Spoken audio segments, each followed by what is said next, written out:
Que maravilha, podemos adorar o nosso Deus nessa noite, podemos contemplar a beleza da sua santidade. E nós vamos agora falar sobre receita de família, receitas de família. Que coisa linda, como é bom poder pensar sobre receita de família e pensar que herança que você recebeu, que herança que você recebeu da sua família, ou que herança que você está recebendo da sua família. E nós vamos basear esse nosso encontro hoje no Salmo 78 e vamos aprofundar um pouquinho mais sobre isso. Mas eu queria te perguntar, qual é a herança que você já recebeu ou está recebendo da sua família? E eu queria começar já colocando um pequeno vídeo para que você pudesse observar uma experiência de família sobre receita de família da minha família. Coloca para nós, por favor. Ô, João, você tá fazendo as bolachinhas com a Bisa. O Dadá também. Mamãe. Eba! Que legal. As bolachinhas tradicionais da Bisa. Olha essa bolachinha só, eles amam. Toda a família ama, né?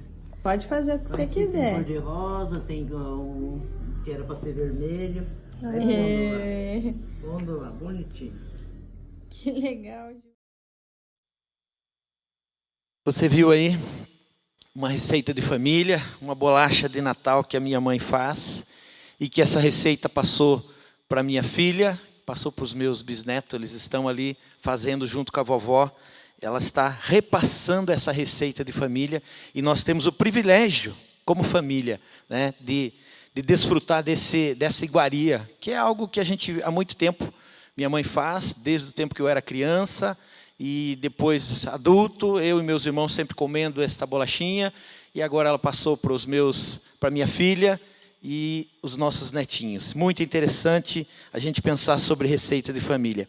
E eu queria agora pensar sobre a receita de família, o que nós podemos tirar de ensino ali do Salmo 78. Abra lá na sua Bíblia, Salmo 78, do verso 1 ao verso 7, e acompanhe comigo, leia comigo esse Salmo, que é um Salmo muito lindo. E diz o seguinte: povo meu, escute o meu ensino, incline os ouvidos para o que eu tenho a dizer. Em parábolas abrirei a minha boca, proferirei enigmas do passado. O que ouvimos e aprendemos, o que nossos pais nos contaram, não os esconderemos dos nossos filhos. Contaremos à próxima geração os louváveis feitos do Senhor, o seu poder e as maravilhas que fez. Ele decretou estatutos para Jacó em Israel, estabeleceu a lei e ordenou aos nossos antepassados que a ensinassem aos seus filhos, de modo que a geração seguinte a conhecesse, e também os filhos que ainda nasceriam, e eles, por sua vez, contassem aos seus próprios filhos. Então eles porão a confiança em Deus, não esquecerão os seus feitos e obedecerão aos seus mandamentos. Amém. Salmo lindíssimo. E eu queria te desafiar, leia esse salmo todo, hoje à noite ainda, ou amanhã, ou durante esta semana. São 72 versículos, mas eles trazem uma riqueza tão grande, trazem um ensino maravilhoso. Inclusive, eles trazem um alerta muito grande, porque o povo de Israel caminhava com o Senhor, e esse povo também, vendo tudo aquilo que Deus fazia, tudo aquilo que Deus fez na sua história, em alguns momentos eles desviaram, em vários momentos eles se afastaram de Deus. Então, nós precisamos estar conectados para perceber a ação de Deus e reconhecer aquilo que Deus está fazendo, e não deixar o nosso coração ser tomado pela rebeldia, muito pelo contrário. Este salmo é um grande alerta para nós, para não ficarmos acomodados e acostumados com as bênçãos, ao ponto de deixarmos de abrirmos mão da presença de Deus. A palavra de Deus, sabe, uma das coisas que eu gosto demais da palavra de Deus, é que a palavra de Deus, ela é real, ela é viva, e ela traz vida. Ela não conta historinhas bonitinhas, não. Ela traz relatos sobre a vida das pessoas. Ela é um manual. Sabia que a Bíblia é um manual? Ela é o manual do fabricante para nós. Nela encontramos instruções para todas as áreas, inclusive para os relacionamentos familiares. Nela encontramos instrução para a criação dos filhos. Ela nos ajuda a ensinar os nossos filhos a conhecer o Senhor, como nós lemos agora neste salmo. Mas tem um alerta muito importante. Entretanto, para isso precisamos estar desenvolvendo uma intimidade com Deus. Precisamos desenvolver intimidade com Deus. E assim teremos conhecimento para passar para os nossos filhos. Não adianta só falar do Senhor. Precisamos demonstrar através da nossa vida que conhecemos ao Senhor. Os nossos filhos precisam ver vida em nós. Eles precisam ver a nossa caminhada com o Senhor. Lá em Tiago, capítulo 1, verso 22, diz: sejam praticantes da palavra e não apenas ouvintes, enganando vocês mesmos. Os nossos filhos estão olhando para a nossa vida, as pessoas estão olhando para nós. Não adianta você olhar, você só falar, você precisa praticar, você precisa viver, ter vida com Deus. E eu queria compartilhar um pouquinho da minha história, e eu intitulei esse primeiro ponto sobre a graça me alcançou. E no verso 3 diz o seguinte: o que ouvimos e aprendemos e o que nossos pais nos contaram. Na verdade, sem os ingredientes certos, todo mundo sabe que a receita não dá certo. Sem os ingredientes certos, todo mundo sabe que a receita não dá certo. Mas hoje eu consigo olhar para a história, para a minha história, para a história da minha família, e eu consigo me colocar no lugar dos meus pais, porque eles não conheciam a Deus. Então eles não tinham os ingredientes certos. Eles não podiam dar aos seus filhos aquilo que eles não tinham. Se eu não conheço a Deus, como é que eu vou falar de Deus? Eles eram religiosos, eles não podiam nos ajudar a desenvolver uma relação com Deus, porque eles mesmos não tinham essa relação com Deus. Eu me converti aos 30 anos. Então eu não tive a oportunidade de conhecer as histórias bíblicas, de aprender sobre Deus quando criança. Mas entretanto os meus pais me ensinaram sobre ética, sobre educação, sobre limites, sobre ser um cidadão decente, sobre ser uma pessoa honesta e íntegra. Isso os meus pais me ensinaram. Mas eles não me ensinaram sobre Deus, porque eles não conheciam. Na casa dos meus pais nós seguimos uma religião, nós cumprimos os ritos religiosos. Isso era algo que a minha mãe trouxe da sua história, da sua família. O meu pai já nem tanto, já não era um religioso. Meu pai, ele não cultivava a religião. Ele, algumas vezes no ano, ele ia lá, acompanhava a família. Mas é interessante, ele achava que aquilo era importante para os filhos. Algumas pessoas às vezes agem assim. Querem mandar os filhos para a igreja, querem que os filhos conheçam a Deus. Né? Não, aquilo é bom para vocês. Só que ele não tem essa vida com Deus, ele não tem essa prática de vida. Então não adianta só falar. Se eu não for um espelho, se eu não for um exemplo, eles não vão seguir, eles não vão aprender, porque daqui a pouco eles vão ter a sua independência e eles vão largar aquilo que eles estavam aprendendo. Mas o Senhor, em sua infinita bondade, alcançou o meu irmão mais velho, que alcançou depois o meu irmão mais novo, e eu fui o mais resistente desses três.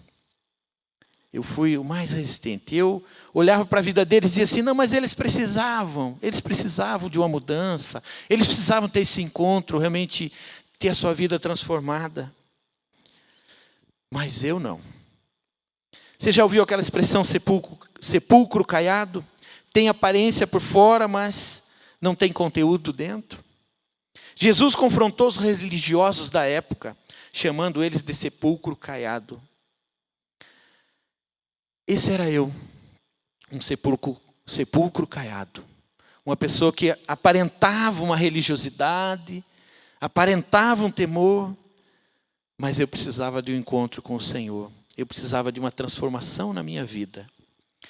O meu irmão mais velho, uma pessoa que se converteu e que amava ao Senhor, e amava a mim e a minha família. Ele, durante 6 anos, ele insistiu. Durante 6 anos, ele falava continuamente. Ele pregava, ele falava da palavra.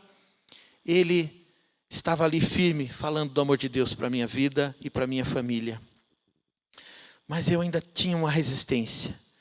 Mas a vida segue e as coisas vão acontecendo. Eu tive uma dificuldade séria no meu casamento, onde quase perdi a minha família. E naquele tempo, depois disso, Deus, com misericórdia, com graça, nos permitiu passar por aquela situação. E depois de algum tempo, eu consegui realmente perceber, através dessa ação de Deus na minha vida, Ele me alcançou. Ele me alcançou. E eu sou grato a Deus pela bondade, pela misericórdia dEle para comigo. Restaurou meu casamento, a minha história, a minha vida. E um belo dia, um belo domingo eu fui à igreja e depois daquele dia eu nunca mais deixei o meu Senhor. Porque naquele dia eu entendi o propósito dEle para a minha vida. Era muito superior, muito maior do que tudo que eu tinha experimentado até ali. A graça, a misericórdia, a bondade de Deus me alcançou. E eu posso dizer uma coisa para você, te inspirar, te desafiar. Mesmo que demore, talvez você está orando para algumas pessoas, você tem insistido aos pés do Senhor para aquelas pessoas que você ama, e o coração está endurecido. E eu quero te encorajar, não desanime, permaneça firme, porque o tempo chegará. Porque Deus está trabalhando, porque Deus, Ele quer que nós estejamos cooperando com Ele. Na medida que nós estamos orando, que nós estamos buscando a Ele, nós estamos cooperando com essa obra e Ele vai fazer, no momento oportuno, Ele vai fazer. Agora o ponto 2 que eu coloquei para a gente pensar, o meu Deus precisa ser o Deus dos meus filhos. Ele me alcançou, agora Ele precisa ser o Deus da minha família, o Deus dos meus filhos. E eu queria repetir aqui contigo o verso 4 e verso 6 que diz o seguinte: não os esconderemos dos nossos filhos, contaremos à próxima geração os louváveis feitos do Senhor, o seu poder e as maravilhas que fez. De modo que a geração seguinte conhecesse, e também os filhos que ainda nasceriam, e eles por sua vez contassem aos seus próprios filhos. Salmo 78, verso 4 e 6. Qual é a sua geração de crente? Qual é a sua geração? Nós estávamos aqui com o Mateus acho que é a 5ª geração de crentes. É um privilégio. Eu e os meus irmãos, nós somos a 1ª geração de crentes da minha família. Mas a minha filha já é a 2ª geração. Aleluia. Os meus netinhos vão ser a 3ª geração, em nome de Jesus. Porque nós vamos ensiná-los, porque nós vamos trabalhar para isso. Eles têm tudo, hoje estão sendo preparados para isso. Instruídos. Que privilégio podemos fazer isso. E que privilégio aquele que é 5ª, 6ª, 7ª geração de cristãos na sua família. Que privilégio. Mas sabe de uma coisa que a gente não pode esquecer? Nós temos que lembrar, filho de crente não é crentinho. Filho de crente não é crentinho. Ele precisa ter a sua própria experiência, ele precisa ter o seu encontro com o Salvador. Ele precisa um dia confessar Jesus como seu único e suficiente Salvador e ter as suas próprias experiências e caminhar com o nosso Salvador. Veja essa instrução que está lá em Deuteronômio capítulo 6, do verso 6 ao verso 9. E diz o seguinte: que todas essas palavras que hoje lhe ordeno estejam em seu coração. Ensine-as com persistência a seus filhos. Converse sobre elas quando estiver sentado em casa, quando estiver andando pelo caminho, quando se deitar e quando se levantar. Amarre-as como um sinal nos braços e prenda-as na testa. Escreva-as nos batentes das portas da sua casa e em seus portões. Deuteronômio capítulo 6, verso 6 ao verso 9. Esse texto nos traz um confronto e uma responsabilidade de instruirmos os nossos filhos na palavra. E ele coloca aqui de uma forma rotineira, repetitiva. Nós precisamos instruir, repetir e insistir e não desistir. Esse texto é bem específico, ele usa os verbos falar, amarrar, escrever, para nos ajudar a entender como a repetição é importante na tarefa de ensinar e discipular os nossos filhos. Essa é a nossa missão. Temos que ser intencionais nesta relação com os nossos filhos e na maneira de falar para eles e demonstrar que nós conhecemos a Deus. Nós precisamos ser firmes nesta missão. Ted Thompson diz o seguinte, ele falou algo muito interessante sobre essa relação com os filhos. Não podemos discipular nossos filhos além do nosso próprio nível de discipulado. Não podemos discipular os nossos filhos além do nosso próprio nível de discipulado. Isto é muito sério. Isto é muito sério. O que ele quer dizer com isso? Que se você não é fiel nos estudos diários da Bíblia, você não será capaz de ensinar os seus filhos. Se você não é fiel no exemplo de vida cristã, de oração, você não será capaz de ensinar os seus filhos a orar. Se você nunca compartilha o evangelho com as pessoas fora da sua casa, você não será capaz de ensinar os seus filhos a testemunhar para os seus amigos. Nós só podemos dar o que temos. Não adianta falar. Não adianta você trazer o seu filho na igreja se você não participar da igreja. Não adianta você mandar o seu filho ler a Bíblia se você não lê a Bíblia. Não adianta você falar para ele orar se você não ora. Em resumo, você tem que se comprometer e amar a Deus de todo o seu coração, de toda a sua alma, de todo o seu ser, incluindo o seu raciocínio, sua capacidade mental, suas escolhas e inclinações morais, seus sentimentos e desejos. Tudo isso tem que estar sob o domínio de Deus.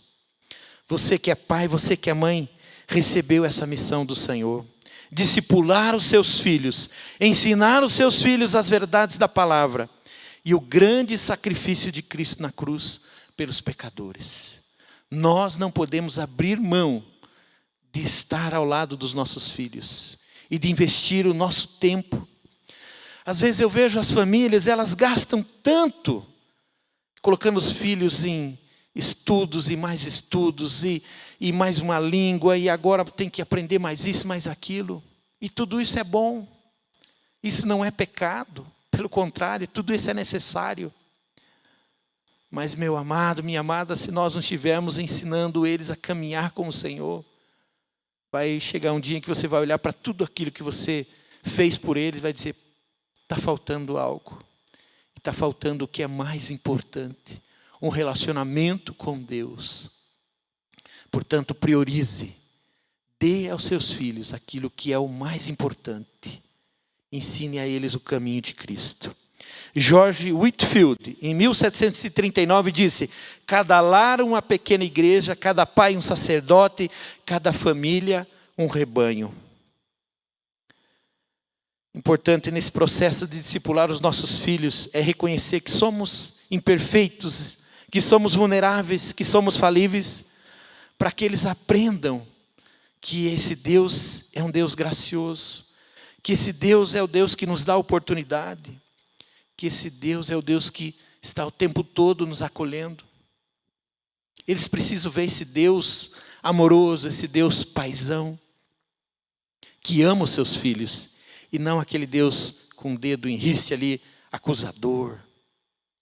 Eles precisam conhecer o Deus verdadeiro, o Deus que é Pai, o Deus que é amor. Nós precisamos estar cientes que esse é um processo longo. Discipular os nossos filhos, ajudá-los a conhecer o Senhor é um caminho longo e requer disciplina, persistência. Temos que ser intencionais nesse processo e não desviar o foco. Sabe aqueles momentos de vida devocional, aqueles momentos de reunir a família para estar ali em oração? Esse momento, tem alguém que quer destruir esse momento. Satanás, ele não se alegra com a família orando, com a família buscando a Deus. Pelo contrário, ele quer destruir a família. E eu lembro, minha filha hoje já é casada, já tem os seus filhos, mas eu lembro do desafio que nós tínhamos na nossa casa de fazer esse momento. Ela adolescente, com o seu jeito ali, difícil naquele tempo de lidar. Como era um desafiador. Nós fazemos aquele momento de vida devocional, de família. Talvez aí na sua casa não seja diferente. Talvez para você também seja um desafio. Mas eu quero te encorajar que vale a pena.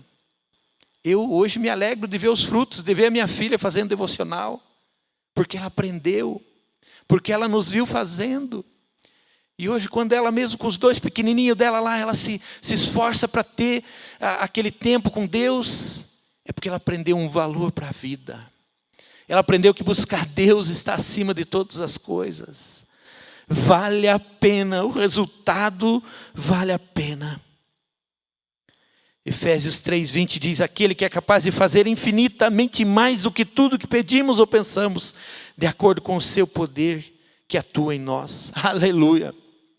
Vai valer a pena todo o esforço, pois colheremos os bons frutos no devido tempo.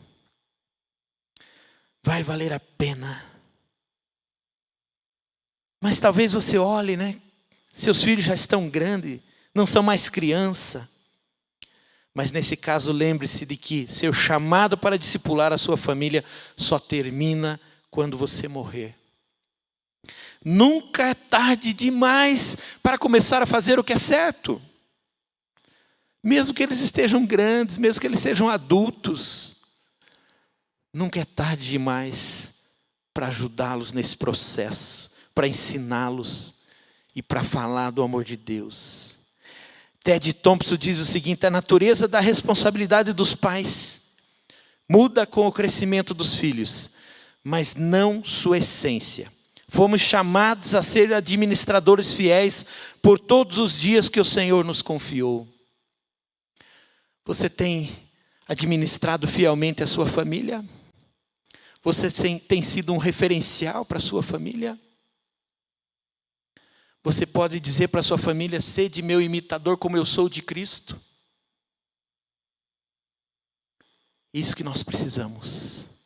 Que eles olhem para nós e digam: vale a pena. Eu quero fazer igual. Porque ele tem se esforçado. Ainda com seus erros e com as suas falhas. Mas ele tem se esforçado, ela tem se esforçado para parecer com Cristo. Aleluia. Onde você tem colocado a tua confiança? Onde você tem colocado a sua confiança? No verso 7 do nosso salmo diz: então eles porão a confiança em Deus, não esquecerão os seus feitos e obedecerão aos seus mandamentos. Porão a confiança em Deus e não esquecerão os seus feitos e obedecerão aos seus mandamentos. Aqui temos a moral principal do Salmo. As 3 frases demonstram um cordão tríplice da fé: confiança pessoal em Deus, memória dos feitos do Senhor e obediência à palavra e aos seus mandamentos. Aleluia. Você tem uma decisão que é fundamental que todo pai e mãe tome: é instruir os seus filhos nos caminhos do Senhor, é instruí-los na palavra de Deus.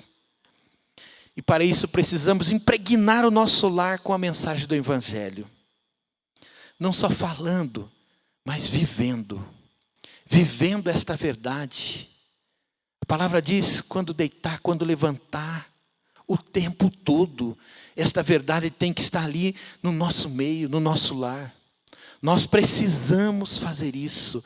Precisamos viver esta experiência profunda com a palavra de Deus, para que os nossos filhos sejam amplamente impactados pelo poder de Deus atuando em nós. Provérbios 22:6 diz: instrua a criança segundo os objetivos que você tem para ela, e mesmo com o passar dos anos, não se desviará deles. Instrua a criança, instrua na palavra, ensine as histórias bíblicas, mostre a eles que a palavra de Deus é a verdade. É a verdade. Precisamos ajudar os nossos filhos na caminhada para que conheçam ao Senhor através das nossas experiências e também tenham as suas próprias experiências com o Senhor. Eles precisam olhar para nós. Eles precisam ver nós vivendo essa experiência com Deus. Eu tive uma experiência fantástica alguns anos atrás, em que eu entendi o chamado de Deus, que eu precisava dar um passo de fé. E nós precisávamos ter uma mudança radical na minha casa. O chamado para assumir o ministério pastoral. Eu precisava deixar uma carreira profissional de mais de 20 anos. Uma carreira estável, uma carreira com resultados, uma carreira consolidada. Nós precisamos dar um passo de fé. E quando eu comentei sobre isso com a minha família, com a minha esposa, com a minha filha, elas não gostaram muito da ideia. Porque ia balançar o barco, ia mudar a nossa estrutura ali familiar. E a minha filha, por exemplo, desde que ela nasceu, eu sempre estive trabalhando no mercado financeiro, ela não conhecia qualquer outra possibilidade. Mas foi uma oportunidade que nós tivemos como família para crescer. Para crescer. Eu falei para elas, olha, eu tenho convicção, mas eu quero que Deus coloque essa mesma convicção no coração de vocês. Nós vamos orar, e quando Deus falar o teu coração, quando Deus falar o coração da mãe e da filha, nós vamos tomar essa decisão em família. Porque essa é uma decisão que não era só minha. Ela envolvia a minha família. Ela ia mexer com a estrutura familiar. E nós fizemos isso. Levou uns 6 meses, mais ou menos, para que Deus falasse o coração delas. Mas foi de uma clareza tão grande, que elas não tiveram dúvidas. Pelo contrário, houve certeza naquela decisão. E nós tivemos a oportunidade de tomar aquela decisão em família. E dar aquele passo de fé, com uma convicção tão grande, de que era Deus que estava nos dirigindo para aquilo.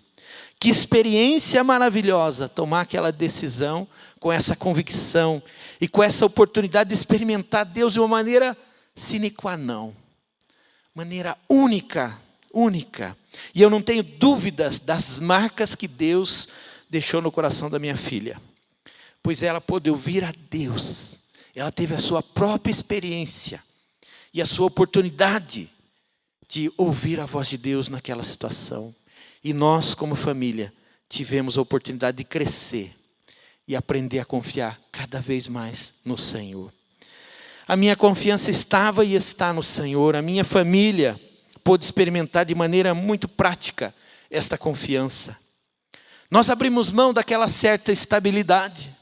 Sim, uma estabilidade, mais de 20 anos, conhecendo muito bem sobre aquele mercado, fazendo a minha história ali. Uma carreira sólida, consolidada. Nós abrimos mão por uma incerteza, mas entretanto mais certa do que nós poderíamos imaginar. Nós nos lançamos nas mãos do Eterno, mais uma vez. Porque na verdade nós já estávamos nas mãos dele, mas tivemos a oportunidade de tomar aquela decisão em família, dar aquele passo de fé. O Criador e dono de todas as coisas tem tudo sob o seu controle. Tudo está debaixo da sua poderosa mão. Se passaram 12 anos desta experiência, e eu posso te dizer, não me arrependo nem um segundo, porque estar debaixo do centro da vontade de Deus é a melhor coisa para qualquer um. É a melhor coisa que nós podemos experimentar, estar no centro da vontade de Deus. E eu te pergunto, onde está a tua segurança? Onde está a tua segurança? Será que está no seu patrimônio, nos seus negócios, na sua profissão, na sua capacidade? Você é uma pessoa capaz? Será que está na sua estabilidade profissional? Talvez você seja uma pessoa concursada e isso gera segurança em seu coração. Aliás, essa é uma moda, né? Você vê os concursos públicos, milhões de pessoas fazendo um concurso em busca de uma estabilidade profissional. Mas eu não quero te decepcionar não, mas se a tua segurança não estiver em Deus, lamento muito te informar, mas você está andando num pântano, num banhado, numa área que não, em qualquer momento você pode afundar. Nossa segurança precisa estar no Criador, no Deus e Senhor. Os nossos filhos precisam ver em nós a segurança e a convicção que temos em Deus. É isso que vai levá-los a confiar em Deus. É essa experiência que vai levá-los a uma profundidade na sua experiência com Deus. Eles precisam aprender a confiar de maneira pessoal em Deus, através das memórias, dos feitos do Senhor e principalmente aprendendo a obedecer a palavra. Aprendendo a obedecer a palavra de Deus. Então eles porão a confiança em Deus, não esquecerão os seus feitos, obedecerão aos seus mandamentos. verso 7 do Salmo 78. Eles porão a confiança em Deus e não esquecerão os seus feitos. Eu queria fechar esse nosso tempo aqui pensando, o conhecimento de Deus é a melhor receita de família que nós precisamos ser, que precisa ser transmitida dos pais para os filhos, para os netos e para os bisnetos. O conhecimento de Deus é a melhor receita de família que precisa ser transmitida para os nossos filhos. O Senhor entregou o seu melhor por nós e para nós. Ele entregou Cristo. E o que nós temos entregue a Ele? O que você tem entregue a Ele? Reflita agora. O que você tem entregue ao Senhor? Você tem entregue a tua família, os teus filhos nas mãos de Deus? Você tem confiado a sua família nas mãos de Deus? Você tem entendido que o melhor que eu posso oferecer é colocar tudo nas mãos de Deus? Romanos 8,32 diz, aquele que não poupou seu próprio filho, mas o entregou por todos nós, como não nos dará com ele e de graça todas as coisas? Ele entregou tudo por nós. Entregue a sua vida, a sua família e tudo que você tem e creia, Ele tem o melhor para você. Ele tem o melhor para nós. Entregue tudo nas mãos dEle. Tenho certeza que você, como eu, em diversos momentos não sabe o que fazer. Nós estamos vivendo tempos de pandemia, assustador muitas vezes. Mas o Senhor sabe todas as coisas. Por isso é melhor viver na dependência dEle. Por isso é melhor entregar tudo nas mãos dEle. No Salmo 78, verso 5, ele diz, ele decretou estatutos para Jacó, em Israel estabeleceu a lei e ordenou aos seus antepassados que ensinassem aos seus filhos. Ensinar os nossos filhos não é uma opção, é uma ordem. Ensinar os nossos filhos não é uma opção, é uma ordem. O que o Senhor falou ao seu coração durante esse tempo aqui? Qual é a tua resposta? O que você vai responder para o Senhor? Qual é a tua decisão? Você está aí na sua casa, feche seus olhos agora e reflita. Qual é a tua decisão diante de tudo que você ouviu? Você precisa entregar a sua vida a Deus? Porque Ele ainda não é o seu Salvador? Faça isso agora, faça uma oração. Hoje é dia de salvação, não deixe passar a oportunidade. Se o Senhor está te chamando, aceite o convite, entregue tudo a Ele. Entregue a sua vida a Ele nesse momento. Compartilhe conosco a sua decisão, vai passar uma tarja na sua tela. Mande uma mensagem para nós, nós queremos te apoiar, nós queremos te ajudar nesse momento. Entregue a sua vida ao Senhor Jesus. Você precisa desenvolver uma vida de intimidade com o Senhor? Através da leitura da palavra, da oração, com regularidade, faça isso. Faça um compromisso com Ele agora. Não abra mão disso. Você precisa gastar tempo com seus filhos, ensinando as verdades com profundidade, discipulando, inculcando a palavra na mente e no coração deles. Assuma um compromisso. Não abra mão disso, assuma um compromisso com o Senhor. Você precisa consagrar a sua família ao Senhor, para que ela viva para a glória dEle, para que ela cumpra o propósito da sua existência. Faça isso agora. Não abra mão desta oportunidade e deste privilégio. Consagre agora a sua família. Faça isso agora, consagre a sua família ao Senhor. Coloque no altar do Senhor. Qual é o teu desafio? Qual foi o desafio que o Senhor colocou no seu coração? Assuma isso diante dEle agora. Não deixe para depois. Não termine esta noite sem consagrar a sua família, sem dedicar os seus filhos, a sua esposa, o seu esposo. De consagrar os seus netos. Consagre a sua família ao Senhor neste momento.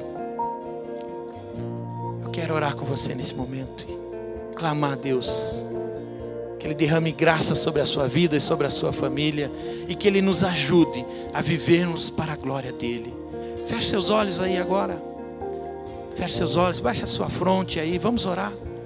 Vamos pedir a Deus que nos ajude a ser pais melhores, filhos melhores, esposos melhores, esposas melhores, para que possamos realmente exalar o bom perfume de Cristo dentro dos nossos lares. Pai, em nome de Jesus, Senhor, eu quero colocar cada família, Pai, cada pessoa que está participando deste momento, Senhor, que está cultuando o Senhor e que recebeu a Tua palavra, Senhor, neste momento. Eu quero clamar, Senhor, pelas suas vidas, para que possam, Deus, fazer a diferença, para que possam ser instrumento nas Tuas mãos, para que possam exalar o bom perfume de Cristo dentro dos seus lares. E através desta ação, possamos contagiar, possamos tocar em vidas, ó Deus, e demonstrar o nosso amor pelo Senhor, demonstrar o quanto amamos ao Senhor, Pai.